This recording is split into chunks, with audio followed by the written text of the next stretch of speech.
বয়সটা শুনেন। 1984 সালে হুসাইন মোহাম্মদ এরশাদ সাহেব এই ভালো কাজ করছিলেন। উনি সব করছে জীবনে, স্বৈরাচারীও করছে, ভালো কাজও করছে। উনার কারণে আজ অবধি এই 84 থেকে আজ বাংলাদেশের রাষ্ট্রীয়ভাবে সাপ্তাহিক ছুটির দিন কোনটা? পৃথিবীর অনেক দেশে কিন্তু শুক্রবার ছুটির দিন না। আমি বছরের বেশিরভাগ সময় মালয়েশিয়াতে থাকি। মালয়েশিয়ার সাপ্তাহিক ছুটির দিন রবিবার।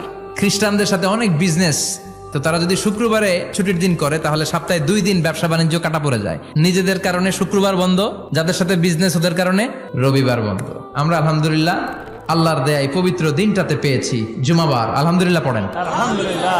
3টা জুমা যদি কেউ মিস করে 2টা পানিশমেন্ট। এক হচ্ছে তবে আল্লাহ ফি কলবি, আল্লাহ অন্তরে মোহর মেরে দেয়। ভালো কথা ভাল লাগে না, নামাজ ভাল লাগে না, আজান ভাল লাগে না, ইসলাম ভাল লাগে না, শুধু মৌজ মাস্তি ভাল লাগে। এরকম আছে না নাই? জুমার নামাজে যায় না। আরেকটা হলো কুতিবা মিনাল মুনাফিকিন, মুনাফিকদের খাতায় নাম তুলে দেয় আল্লাহ।